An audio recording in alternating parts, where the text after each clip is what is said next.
Well, good evening, folks. This is Dave Schmidt. I'm your host here again tonight on the Cosmic Connections. I want to thank everybody for joining us here tonight. It's the November 2nd program as I'm coming to you from my home here in Grapevine, Texas. And that was, I was gone for about 10 days. What I had done, I had driven out to Phoenix. I stayed in the Scottsdale area for 4 days. I flew up to San Francisco, from Phoenix for the workshop last, weekend. And then on Sunday flew back to Phoenix, went up, and then I got a call from my friend who is my primary, connection with all this. And I had to drive for about 350 miles to meet with her. And I did that, and then I went back to Sedona where I was last night, and yesterday, and I decided to drive all the way back from Sedona here to Texas, and it was a 14-and-a-half-hour drive, and I got in at 1 a.m. And I just thought, I'm going to do that instead of spending the night at another night at a hotel, and who knows what kind of internet I'm going to have. So this way I'm here at home, and all is going well. But with that, Blanca, how are you doing on this fine evening on November 2nd? Doing wonderful on this fine evening on November 2nd. Busy as usual. Just want to say a shout out to the fans of the Phillies. I don't keep up with baseball too much, but my dad does, and so he gives me the latest on it. And the Phillies are in the lead in the World Series. They play tonight as well. So hats off to the Phillies. And I know you probably might support the Astros being in Texas, but that's what my dad supports. But we'll see. There's supposed to be really good games. Yeah, it is. But, actually, having lived in the Seattle area for 30 years, I'm still a Seattle Mariners fan. And, and I realized, the Mariners really didn't do that bad against Houston. The first game they should have won because then the Houston guy, hit a 2 or 3 run home run in the bottom of the ninth inning that gave him a walk-off. But they had the lead in the bottom of the ninth inning. And then on the third game, it went to 18 innings before Houston won it 1-0. So Houston swept Seattle, but not only that, they swept the Yankees. Now, I'm one of those anybody but the Yankees guys. That's how I feel because they've been around too spoiled for too long, so I'm just kind of one of those anybody but the Yankees. Okay, so yeah. Well, the Astros are there, and so are the Phillies, and they're great teams, and they're going to duke it out. And give good baseball to baseball fans, which my dad says are pretty good games. So. Yeah, well, I was pretty active, with the Seattle Mariners, and it's another story, but when I was in the legislature, I was the one that introduced the first bill in our legislative process to keep Seattle Mariners in Seattle and not have them move and become the Tampa Bay Mariners. And because they were saying they needed a new stadium. They weren't going to play in that old Kingdome anymore. And it started with having to get a bill to work through the legislature, and it was pretty difficult. But I was that was my rookie year in the legislature, so there was another person that was more of a veteran that took it over. But the bottom line is I was the one that started the process, and I was very much involved in that whole thing and keeping the Seattle Mariners in Seattle. So, all right, okay, so much for all of that stuff. So. Yes, so here I am, November 2nd, in my home in Grapevine, Texas. And what's going on? Well, in the currency exchange, folks, again, we're just waiting. And it's back to who the decision makers are that are going to say, yes, the funds are ready to go. The preliminary folks have all of their contracts signed and are just waiting. The Texas Processing Office has all their contracts signed. Everything is lined up, and they're just waiting. And I've been saying for some time, and this is just my good estimation hunch, is that they're waiting for the current system to collapse and to fall before they're going to release these funds, because these funds are designed to assist in that process. And we're just seeing so much going on in the financial world that there are just more and more what I call professional financial people that are starting to say they're surprised we haven't had a collapse yet. because all the cycles are there, all the issues are in place. And I think the reason we haven't seen the collapse yet is because the cabal can manipulate the stock market. They have the ability to keep it going, falsely going up or staying even and not collapsing. And the people watch the stock market. That's what they do. But the real reality is it comes out when the banks don't have the ability to keep operating. Now, Blanca, you and I had talked about this just a few minutes ago, but it was last week that the Federal Reserve here in the United States bailed out Credit Suisse Bank. They bailed out a major bank in Switzerland, gave them about $9 billion so they wouldn't go under, because they knew that if that started, it could be the snowball effect that would just then lead all the way down to us. And what most of the financial experts are saying, and also what I call the good intel sources that work with and in these, what we call the alternate world, are saying the collapse is first going to start in Europe. Watch for it there. That's the sign for us to know that the snowball effect will come and hit us in the United States. And they are so close. The mainstream media really isn't talking about what's going on in Europe. It was last week I saw basically a post in Facebook that were saying in France, people were having to line up for 2 to 3 hours sitting in line to get gas for their cars. And in the last 8 to 10 months, in Europe, in Germany, they've had over an 80% increase in their energy cost. So these people are getting hit really hard and really bad. And part of it is, this whole boycott of boycotting Russia. And it was, to me, is one of the most stupidest things they could have done, because Europe is dependent upon Russia. Europe does not produce its own oil, and it gets 40% of its oil from Russia. And then so they're going to put boycotts against them, and they're going to basically, start other things against them. And it's just stupid, okay? Anna, you're saying no sound, but I'm seeing everything else that seems to be doing okay.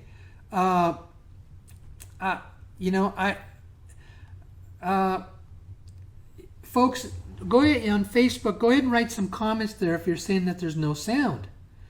I know that the print is coming up, but if you're saying that there's no sound. Okay, now I just turned it on and I could hear it on my Facebook. I could hear the fact that it's there.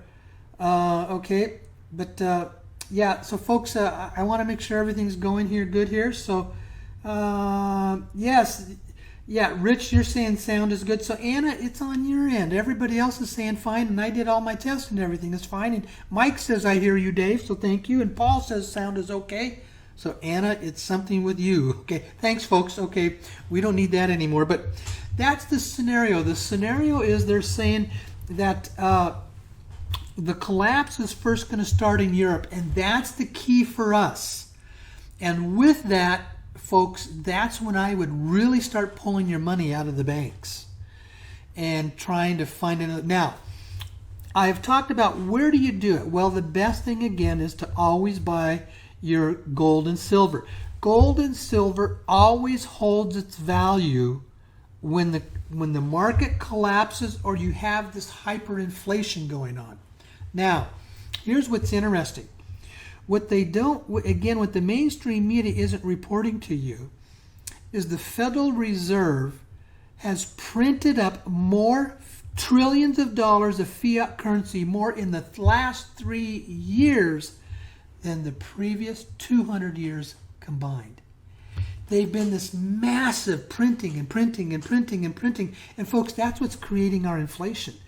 And the history always shows that's what leads to a collapse and a crash, because it's unsustainable for them to be able to continue to be doing that. So everything is there. All the signs are there for this new possible collapse that's going to take place. So, Blanca, with anything with that, any comments you would like to add to that? Oh yeah, I totally agree. You're seeing such instability in the financial market. And then some of the moves that China and Russia and the BRICS people are doing financially So a lot of the story is about the shift away from the petrodollar. And of course, that's the basis of our financial system. Now, our economy is something different from the financial system. And so the financial system is something that Dave's been talking about a lot, but that's really what keeps people enslaved. It's a debt system.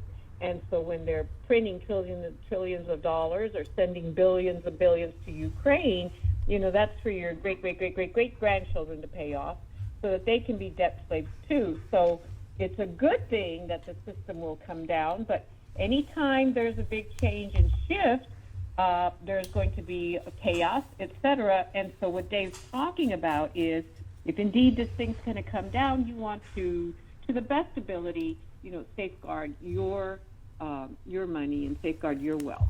Yeah. Just on a side note now, Clifford Toops, you had made a comment. I don't comment about Meta One here on the program. That's part of an agreement that I have. I don't talk about Meta One. I don't comment. You need to do your own work and your own research on anything with Meta One, because I'm not going to make any comments on Meta One. You folks need to do what you need, your own research on that. So yeah. All I know is that in my comments is cryptocurrencies are still in a very volatile stage. You know, I mean, Bitcoin can go up or drop 10% in one day. A 10% movement in one day. So it's very volatile how it can, the cryptos, how they can still move around. So on one hand, cryptos are nice, but if you're going to put your money in the cryptos, boy, you got to really watch it closely, folks, because what happens is when the market starts dropping, crypto has a tendency to follow along with it. Now, the lady that is my primary source, she's so connected in the money world. She says there's another source of where you can put funds that when the markets start collapsing, that is safe. And I need to do some more work and research on that before I'm going to talk about that. Because to me, what I've said is that, you know, you basically, your safe place is gold and silver. And then your next safe place, you know, is basically bonds in very, very solid and strong companies, everyday companies. The companies that are going to do well in a market collapse, because there's some of them that do. Those are your bread and butter companies that when a market collapses, that they still are okay because people turn to those things, okay? But there's another one, and that it takes money out of the banks, but it still is very solid, and I need to do more research on that, and I'll bring that to you. So, now, what's up? 2 weeks from Saturday, I have a workshop in Fort Lauderdale, Florida, and then 3 weeks after that, I'm going to be in Santa Ana, California. And again, folks, I want to reiterate, this is what I'm saying. When it comes time to pay out, I'm going to start with the people who have attended the most recent workshops, and then I work myself back from there, okay? And I know some of you have been to them, but you know, there's people that have been to 6, 7, and 8 of these workshops, and they absolutely love them. They say the information is so solid and strong. It's stuff they can't get anywhere else.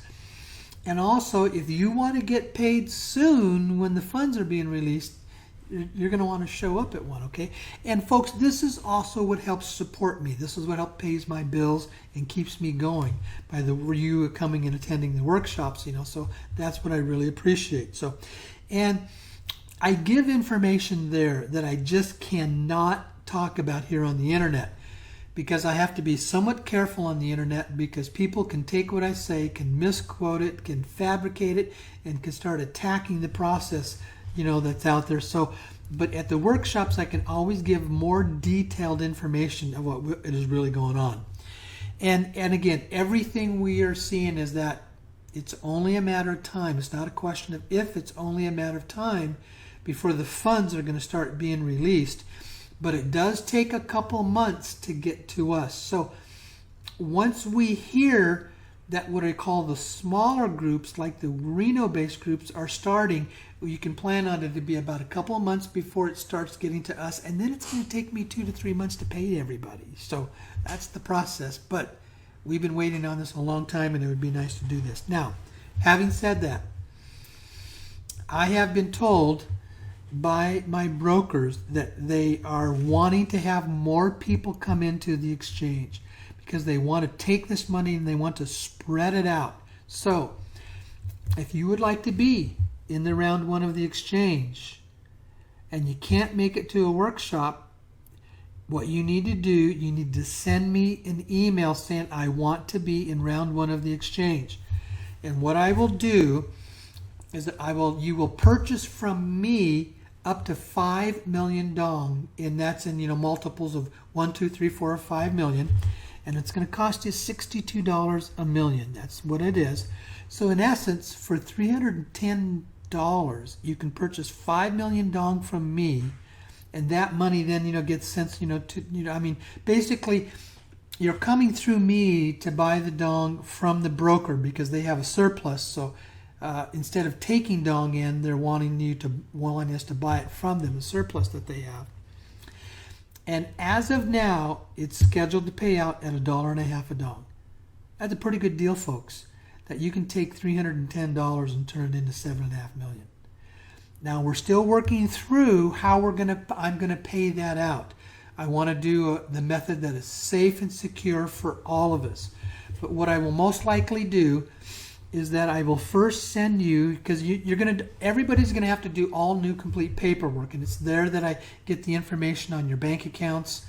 And what I do is I probably send you about $1,000 to test your bank account to make sure it's working, and that's the good one. And then when I see that, then I'll probably send like another $99,000, so you'll have $100,000, and you got good, quick, spendable money. And then after that, I'm probably going to do this in one of two ways. I'm either going to set up an e-wallet or I'm going to send out physical checks. I highly encourage you to set up more than one bank account. You don't want to put all this money into one bank account, and even if possible to have a bank account that's overseas outside of the United States. So in case you see something coming, you can take your money and transfer it, and it doesn't get locked up by the U.S. bank system. So, or you can take it and you can move it very quickly off into other sources where it's very safe and secure. So that's what I would encourage you to do, okay?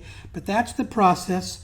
There's the possibility, I said, well, I can bring in about another 100 to 150 people is what I'm told. So that's how much I got room for, folks. If you want to be in this is the way to go. So, well, tonight in the program, I'm going to play a couple videos that I sent out. I think I sent them out 1 or 2 weeks ago, but these are so solid and so strong in their message. We're going to watch those, okay? But Blanca, before we go into the videos tonight, is there anything else you want to share with us?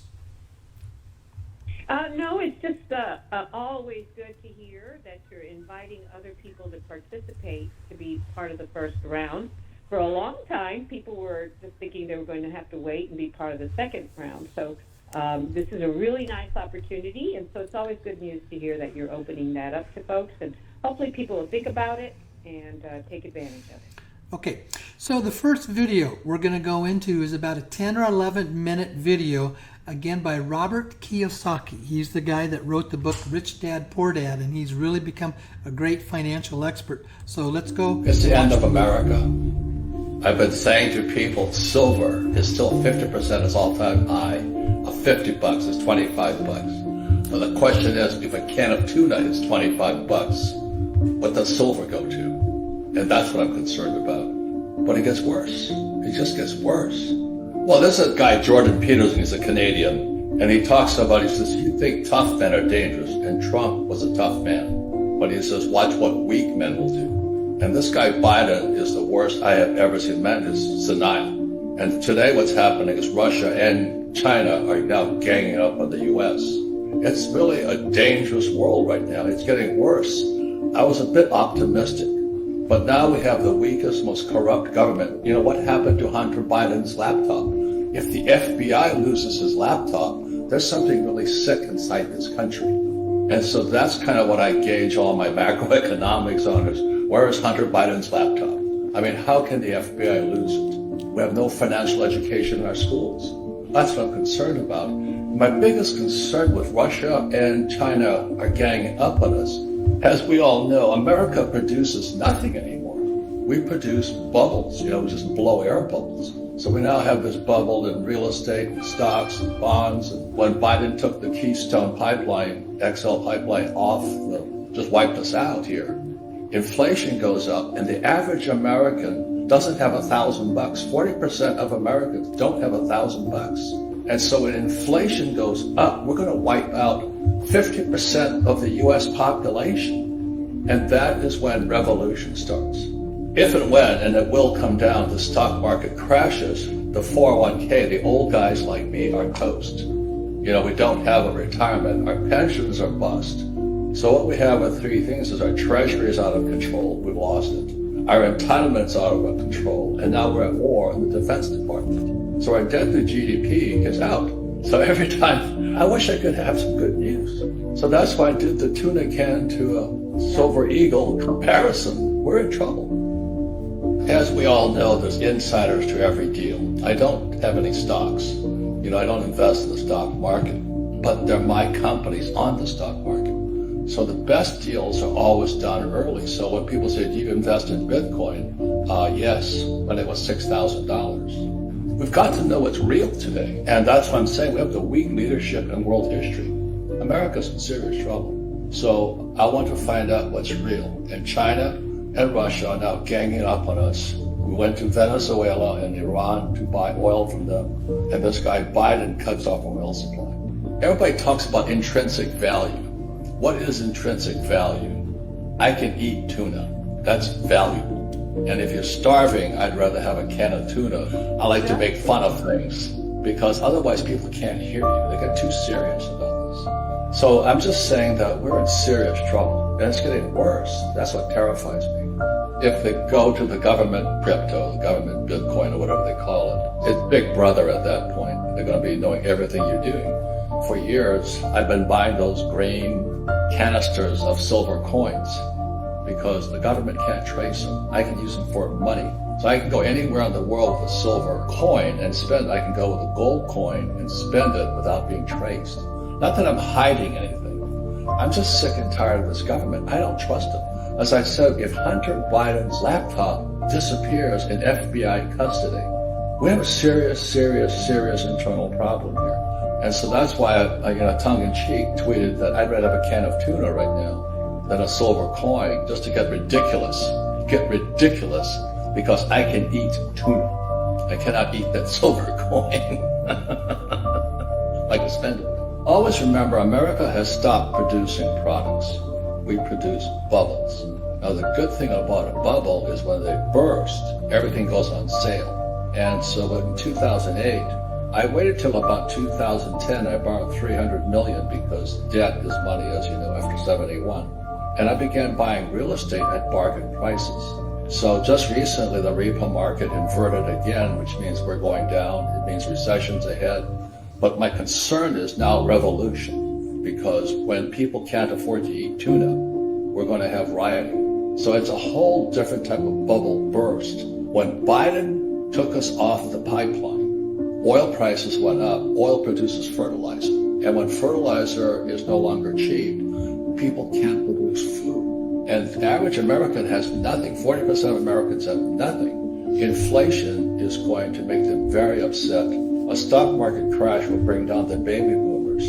So we're in serious trouble here.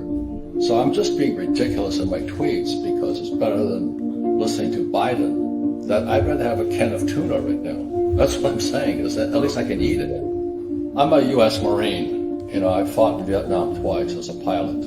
I've seen what happens when the communists, people can see it in the Ukraine, communists always kill civilians. And that's what people don't realize. And as a Marine, they sent kids and women after us.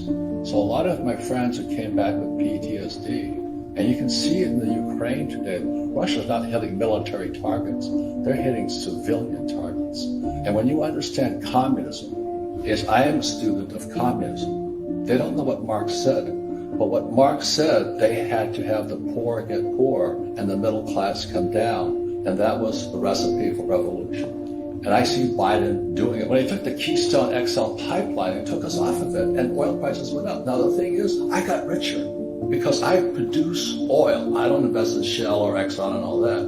I invest in oil wells. So when oil went from $30 a barrel to $130 a barrel, I got richer, but I also got more concerned for my fellow human beings. They can't afford to live at $130 a barrel oil. And so that's why in my tweets, I just get ridiculous about it. Hopefully somebody will listen. I'm doing my best to explain to people. I'm a U.S. Marine. I went to the academies. When you see the Russians hitting civilian targets, it doesn't register in most people's minds because Americans haven't seen war. If you understand that communists killed their own people, Mao killed his own people, Stalin killed their own people, Americans try and stop that from happening. And then our own press, I came back from Vietnam in 73, I got spit on, hit by eggs, called the baby killer. And I'm still a little bit bitter about that, but it prepared me for today. Our school system should teach us about money. We have communists inside the wire. They're inside our government, they're inside our school systems, they're inside Hollywood, and they're inside Silicon Valley. And that's why I wrote this book here, The Capitalist Manifesto. I said we've got to fight back. And we fight back with information and education, not weapons. But I am concerned about my fellow human being. I don't care what you are, white, left, green, pink. I am concerned because 50% of Americans are broke. Inflation's going to wipe us out. I simply don't trust my government, especially this character Biden, and I don't trust the Fed, I don't trust the banks, and I don't trust Wall Street. So it's pretty simple philosophy. In other words, what I say, if you can print it, I don't want it. So if you can print the dollar, I don't want it. You can print the stock, I don't want it. I want something I can see, touch, and feel what's real, find out what's real. So as you know, I've been a gold bug since about 1971 when Nixon took the dollar off the gold standard. And I'm becoming more fanatical, not less. I literally have tons of gold and silver, tons, because I own gold mines. I graduated from school in New York in 1969, and I had a high-paying job. I'm an oil guy, so I sailed for Standard Oil on their oil tankers. So my background is oil. But I still joined the U.S. Marine Corps in 1969 to go fight in Vietnam. And Marines don't fight for Democrats or Republicans, liberals or conservatives. Marines fight for our freedoms. And so when I saw our freedoms being taken away, especially after the 2020 election, Donald Trump's a personal friend of mine, written 2 books together. But when they took our freedoms away, that's when I went back to war. And that's why I'm willing to take the fire from the liberal academic left. I'm just concerned about our country and the world, especially this guy Klaus Schwab and the World Economic Forum, and what the hell are they doing? Why aren't we fighting back? So that's why I said I had more to lose than to gain by writing the book. In 1965, I go to school, military school in New York. I had nominations to Naval Academy, West Point, and Kings Point. I took Kings Point. But my economics teacher, rather than have us read Keynes, Malthus, Ricardo, and Adam Smith, he had us read Marx, Stalin, Lenin, Mao, and Hitler. And so I realized, I hate to say this, but most academics are Marxists. And my poor dad was a Marxist. The abolition of private property, a heavier progressive income tax is essential for the proper development of communism. And Biden just appointed 87,000 new IRS agents to go after small business owners. So we're becoming a fascist totalitarian state. And most people think, well, paying taxes is, you're supposed to do it. If you look at history, the facts are America was founded as a tax revolt. 1773, I believe, Boston Tea Party. It was a tax revolt. We're not a slave nation, And that's why I fight now. And that's why I said I better say something. Because I went to military school, I fought in Vietnam twice, and I fight for freedom. And they're taking our freedoms. Again, it goes back to this book here. Marx said, this is 1848, it's only about 50 pages, but it's a great read. He said communism would come in 2 phases. And the first phase was 1930, so this was 1848. He said communism would come in 2 phases. So 1930, the Berlin school sent teachers to Columbia University to teach the Columbia University Teachers Program. And that's when communism entered America as socialism. I was in school in New York in the 60s, and that's when the first rioting broke out at Columbia University, which spread across the country.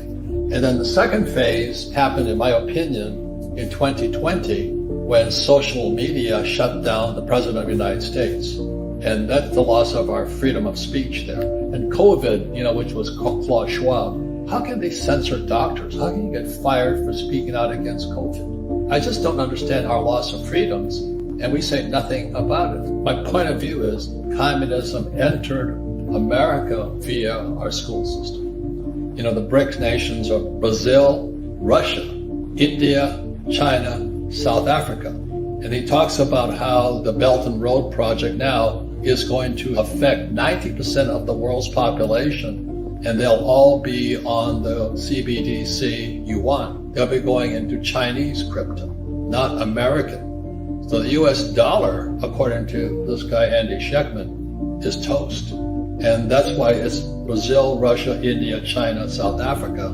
They're going to take over the world with their own gold standard. I'm a gold miner and a silver miner, and I own physical gold and silver. I own no ETFs. My rule of thumb is, if you can print it, I don't want it. What am I investing in today? Gold, silver, oil. I own the oil in the ground. I own Japanese breeding bulls, Wagyu cattle. And so I don't sell the cattle, I sell the semen. It's called semen flow. It goes back to that story I tell. I'm a Marine pilot flying off a carrier off the South China Sea, and I find out Nixon took the dollar off the gold standard. I said, what does that mean? So I flew behind enemy lines because the NVA had overrun the mine, proving Marines aren't the brightest guys on earth. And I try and buy gold at a discount. So I knew it was 35 an ounce. And the day I went looking for gold, it was $50 an ounce. And I was trying to get the little Vietnamese woman with red teeth. I still remember her. I was trying to get a discount. I want a discount. She goes, spot. I said, discount. She goes, spot. I said, what the hell is she talking about? She was two of my best teachers on gold I ever met. I say the same thing. A couple of questions. What does school teach you about money? Nothing. Put yourself on the gold standard. Don't wait for the federal government to go back on the gold standard. Start buying some gold and silver coins and keep it in a safe and don't tell anybody you have it. But put yourself on your own gold and silver standard. I started small, and now I literally own tons of gold and silver, but I went into the mining industry. Real estate is different because it's regional, and so I was just in Miami and it's booming. And you got other states, they're dying. And crime, what I'm concerned about is crime is going through the roof. I mean, I live in a very affluent neighborhood, and the guards at the shopping center, they're getting tased now. So these kids are coming up, tasing the guards and stealing stuff. That's what happens when you defund the police and you say, don't punish people. I'm going, oh my God. I'm concerned about our citizens. I carry a gun all the time now. My poor dad was a PhD, which stands for poor, helpless, and desperate. And they believe that their credentials, they believe a higher degree, like a master's or a doctorate's, will save them from the world. So their values are different. Whereas you and I and other people say, well, let's learn about money. Let's learn about finance. But in the academics world is I have a PhD and I'm smarter than you. That's the set, the different value systems. The reason I joined the Marine Corps and not the Coast Guard, I could have flown for the Coast Guard or flown for the Marine Corps. If I'm going to go to war, I want to go with guys who want to kill. I don't want to go to war with a Coast Guard guy who wants to save lives. I want to make sure our values are lined up. So that's kind of the same as in marriage. If your marriage is a tough game also, but if your values are lined up, you have a better chance. So values are core to the individual, and unfortunately, we all don't come from the same set of values. And most school teachers are different from us. They're good people, like my poor dad's a good man, but he was a Marxist. He believed in taxation and the abolition of private property and labor union.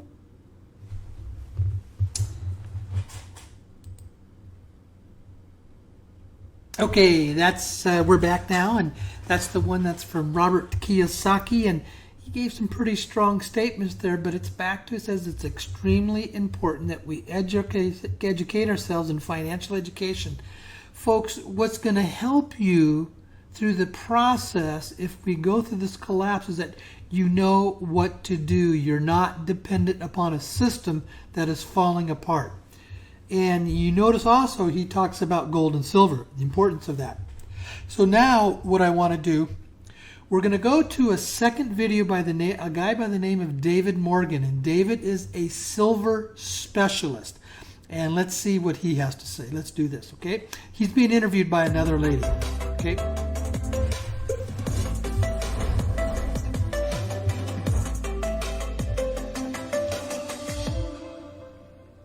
I'm Daniela Camboni, and welcome back to SansburyInvestor.com. My guest today says that get ready for a new banking crisis, but it's not like one that you may have in mind. Please welcome back to the show, David Morgan of the Morgan Report. David, good to see you. Thanks for joining us from your car.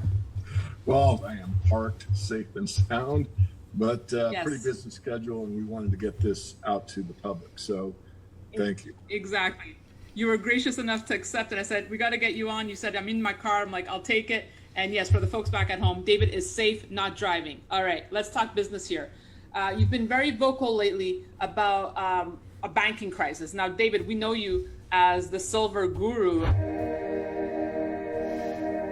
You don't really, talk outside of, silver a lot, but when you do, we have to pay attention here. I certainly did when you said that we are going to see another banking crisis, but this time it involves bail-ins. Tell us about it.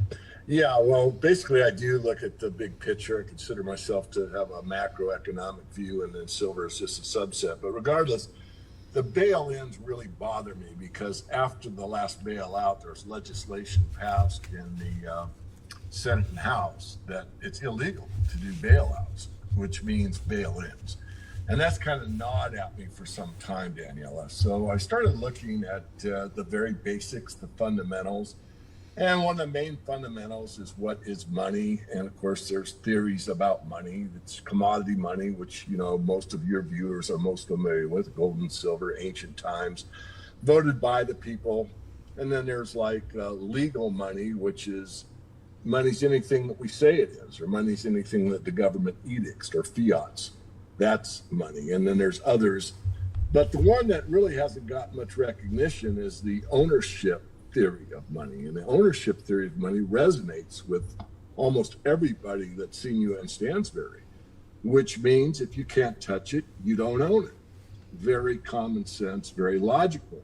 But we've never really applied that to the fiat system. So I started thinking about it more and more. And I really kind of had, I wouldn't say an epiphany, but something that really provoked me to ask Greg if we could explore this. And of course, it obviously resonated with you somewhat, because the idea that you have money in the bank, everyone takes for granted, but they don't read the fine print to realize they're an unsecured creditor. I'm talking about the United States now, an unsecured creditor to the bank. And it's really the bank's money, believe it or not. And what that means in a banking crisis, and let's say that there is a bail-in, then they have the right legally to take what you consider to be your money. So there's two thoughts on this. Number one is the ownership theory of money is you take out physical currency from your bank account, and you could do it in any way that's best for you. In other words, you don't have to withdraw your entire bank account in cash, but I would certainly consider owning some cash for a lot of various reasons, electronic failure, cyber attack, bank closure, terrorist act, who knows? I look more toward electrical problems with the grid, perhaps, or cyber attack is the main two that concern me. And the other part is that I didn't really say to Greg, and that's, if you have a large sum in the bank and you're really just getting acquainted with the precious metals, one of the easiest ways to move money, quote unquote money, is to move it via a check or a wire and take X amount from your account and move it into physical metal. And that's what a lot of savvy people have done over the years that have listened to you on Stansbury. It's like, look, I need some protection. I need some what we call monetary insurance, some wealth protection. And I've got a lot of cash, but I don't have any notes. So that's one way to do it. The other part, again, I'll give it back to you, Daniela, is does it make sense to take some cash out of the bank? And the answer is absolutely after the fact. I mean, once people wake up to the idea that, uh-oh, and just one more comment. It's kind of funny, but it isn't. And that's when we had the 2008 crisis. Guess who was running down to the ATMs? The Wall Streeters. Not the man on the street. The Wall Streeters knew what the heck was going on, scared to death, and worried about an ultimate collapse. And they were draining the ATMs at the time. So back to you. Yeah, I have a lot of questions because I've known you for a very long time. and you're not one to just come out with warnings. So the fact that you had this epiphany is what really resonated with me or concerned me. And when you mentioned Greg, that was your conversation with Greg of USA Watchdog. So it did resonate with me, and I want to dig a little deeper here. So, how much currency do you think is sitting in the banking system that can be tapped? Probably about 1% of what the cover ratio is. In other words, the math shows about 5%. Half of that or more, 60% is overseas. So that drops you to about 2.5%. But of that 2.5%, I'd cut it in half again, because half of the currency, the physical, you can touch it and own it, money, we'll call it, is in grocery stores, casinos, liquor stores, places of business that do cash business. So it's not in the bank. It's scattered out all over the United States in various businesses. So how much is actually in the bank when you, owning a bank account, go in there and say, hey, I've got 10,000 in this bank, I want it in cash. The chances of you getting it might be good. The next person, okay, and the third person, they're out of cash. I'm being a bit facetious, but you get the idea. It's a very, very small cover ratio. I've been doing this for a very long time. I don't think I've ever seen a trend like this year where I have so many experts coming on, more and more people coming on telling me they're getting completely out of the banking system. So how, what's your exposure now, David, if you don't mind sharing? I know you mentioned you should have cash at home to make sure you can pay rent and whatever your basic expenses, but are you completely out of the system now? I'm not. I have to have an account, the business account, to pay, right, people that work with me. So not completely out. No, I think there's really two methods here that most people are familiar with. One is the traditional privately held money, gold and silver. And the other, of course, it's been at the forefront for some time now, and that's the crypto world. So between the crypto world and gold and silver, there are a lot of people that have opted out. I mean, I don't know Michael Saylor personally, but obviously a smart guy, and the guy that is pretty much on the Bitcoin baptized system, which is a way to take large sums of money outside of the system and secure it. And more people, again, are waking up. I'm not as favorable to the crypto world as some. I'm more favorable to the traditional method of physical metal. But nonetheless, I think it could be overexposed. And I don't want to scare anybody. I did an update for my paid members last night, Danielle. I'll just share a little bit of it. This is an educated guess. If a bail-in is to occur, I think it would go along the lines of everything that's guaranteed by the FDIC, Federal Deposit Insurance Corporation, will be left alone. And for U.S. people, that is $250,000. So that's a fairly good sum of money. It's a pretty tidy sum. Most Americans don't have that sum, and some have more than that. So the bail-in would likely go anything above $250,000 gets bailed in, and anything below that isn't touched. So that's my take on it. David said it. Does that make it true? No. That's my idea about it. But I want to keep people calm. I don't want people to think they've got, $12,827 in the bank, and during the bail-in, it's all going to blow away. It won't. I'm 99% sure it won't. But for those that got to me in March, and going back to the start of the illness, Daniela, if I could digress just for a moment to make a very important point. A lot of people called me in March 2020, a lot for this caliber of person. David, I've got $1 million in the bank. David, I've got $2 million in the bank. David, I've got $4 million in the bank. I have never bought gold. I'm very concerned. How do I do it? I'm brand new. I don't want to make a mistake. Can you help me out? Never had that quantity of people in that position during 1 month period in my life call me up and say, I'm really concerned about how much money I have in the bank. I want to do something about it. Can you help me? I can second that. I've been getting a lot more calls about that too. People new to the precious metals and don't know how to start or buy. And I'm not an advisor like you are, David, but hopefully I can help point people in the right direction. That said, when you say it's not that your money will just disappear, I guess when you're talking about a bail-in, when I first heard about your reservations, is that you just won't have access to your cash. Is it frozen in this scenario for you?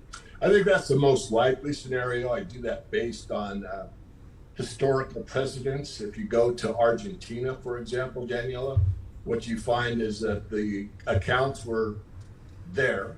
You didn't lose a dime, but your access to it was limited. So for an example, you had $1 million in the bank, but you're only able to withdraw 300 per week. So, wow, what if your expenses are $5,000 a month and you're only able to get $1,200 a month? What happens then? So this is the kind of things that really concern me. So let's take it one step further here. With all the talk about central bank digital currencies, and we've been talking about it a lot here on SansburyInvestor.com, does it eliminate that risk? Is that why central banks are moving in that direction? You could make that argument. The other side of that coin is, do you accept peer-to-peer? In other words, someone is owed currency. They're not familiar with Bitcoin or Ethereum or whatever, and the person's willing to make good on their debt in a cryptocurrency, but the receiving party doesn't really know how to accept or whatever, which isn't that hard. I mean, you can get a wallet, someone can talk them through it, and they can accept it. But in a contract basis, there has to be agreement on both parties. And I could see a situation, I'm just taking the negative side of it right now, could be difficult in some instances. But that is a way, out. I mean, there's a big fight going on. I mean, it's pretty clear that the DeFi, the decentralized finance block, is getting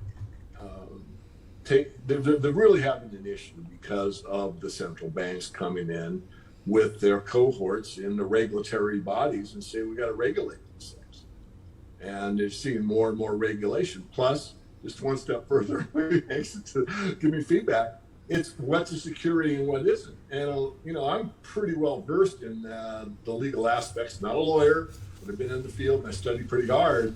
That a lot of these things you can make the argument are securities, which puts it under a whole different jurisdiction or a different body of governance than most people are aware of.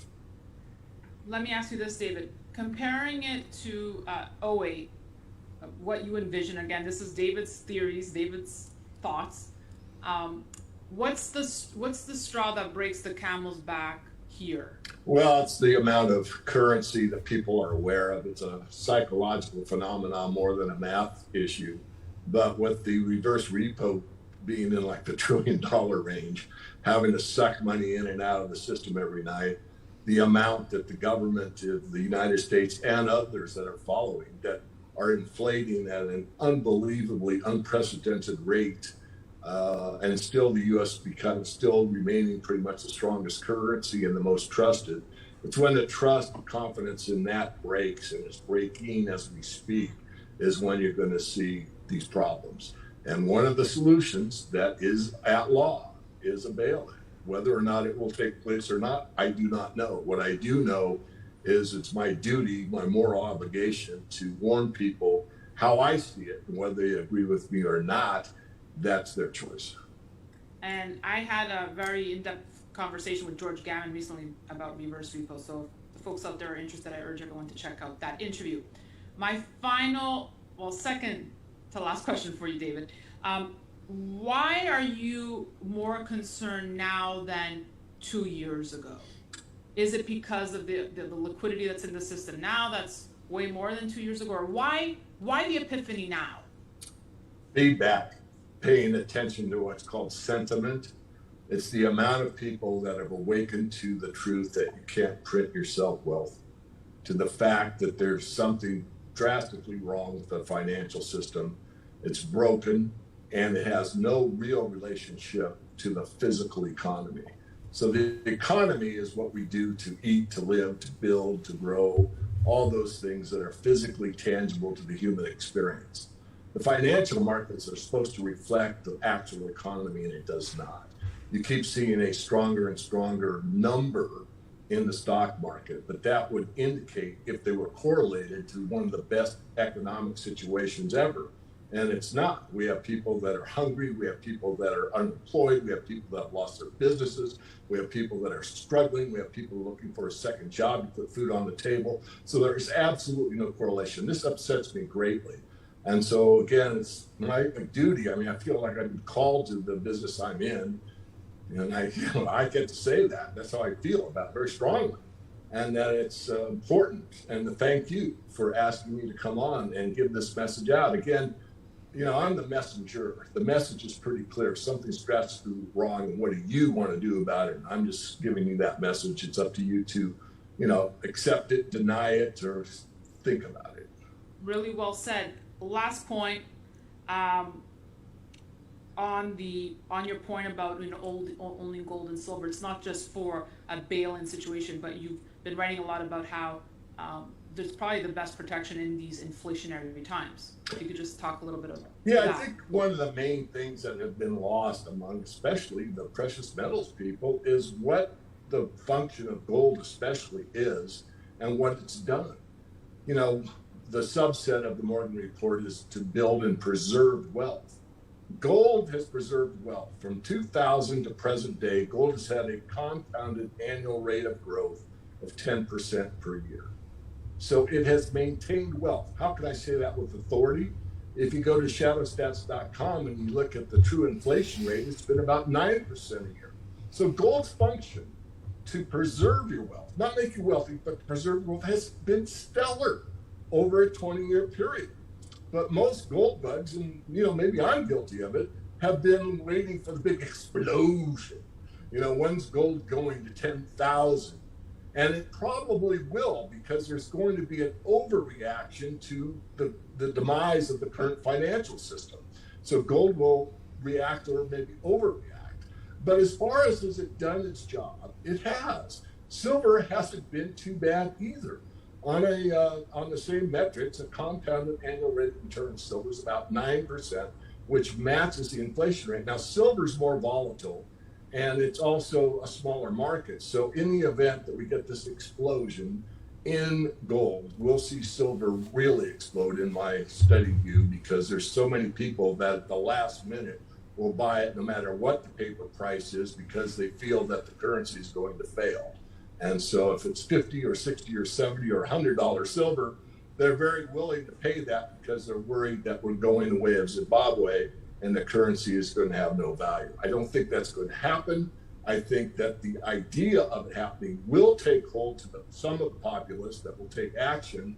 And I think before it's worth zero, we'll see a reenactment of another financial system. And I think it'll be, right now, the best guess would be the SDR, because that's what's coming to the fore right now. Special drawing rights are going to be pervasive here pretty soon. And if that step doesn't work, then you could see a central bank digital currency. It looks like it's coming sooner than later, and I'm happy. Well, on the note about silver, you saw what people were willing to pay on premiums earlier this year. Yeah, that's a foretell of what the silver market's really capable of. I mean, I don't like to see people pay high premiums, but the market's the market, and if you've got to pay a high premium to get silver, people are willing to do it. And I'm happy you mentioned that about gold, because just yesterday I was, debating with someone on Twitter. I get a lot of emails like you do, David, saying, I'm so disillusioned. I'm expecting more from gold. And my answer, was really, well, what were your expectations? What were you expecting gold to do, and what has it not done? And like you said, it's not at that 5,000 or 2,000 price yet as we speak. But like you said, it has done its job. Done its job. David Morgan of the Morgan Report, thank you so much for joining me from your car. I appreciate it. Thank you so much. Oh, my pleasure. And sense of urgency here, folks. And thanks so much for watching. We'll have much more for you on StansberryInvestor.com. In the meantime, don't forget to register free at danielacambonia.com for premier content and special reports you can't get anywhere else. Thank you for watching. I'm Daniela Cambonia. Okay, great report there. One of the things that he didn't mention, and this was on another video that I'd watched from somebody else, is that there is a tendency to want to when you purchase gold or silver, to purchase the certificates, the paper. But there was another guy that says if we all of a sudden have an absolute crash and people make a rush to get gold or silver, the problem is there's about 7 to 8 times the amount of paper silver than there is silver certificates than there's physical silver.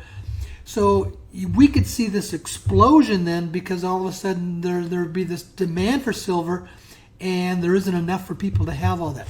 Silver right now is running roughly $19 to $20 an ounce, and gold is running roughly $1,700 an ounce.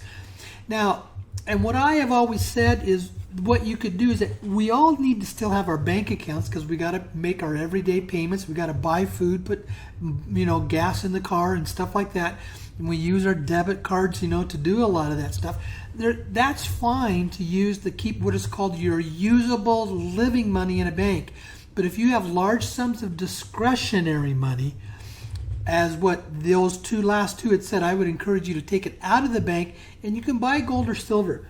How easy is it to buy gold? At $1,700 an ounce, 1 pound of gold will basically cost you around $36,000. And now, people do different things, but usually one of the things you can do, you can go down to Costco, you can purchase your own little small safe, and you can keep it there, in a safe place in your home or whatever. And, so in case, that's, where you can keep it. You don't go telling the world that you have it, but, put it in a very safe, secure place and that you can keep it there. And, you could put 40 or 50 pounds of gold in a small safe, and, next thing you got $200,000 or $300,000 to basically, to back it up for what you got. So, but folks, there are so many different good sources that are saying this is where we're going, because the fiat currency system of the United States is no longer stable. And as one of the other sources had said, they have printed up more money in the last 3 years than the previous 200 years combined. That's what's creating our inflation. And some of these other guys are saying we are probably right on the verge of some really serious problems. We may start seeing some riots again, some serious problems around this, because of the fact that the inflation is now basically starting to eat up more and more of everything that we're purchasing, and everything is costing more. And when you have senior citizens who are on a limited fixed income, life's going to get very, very tough for them.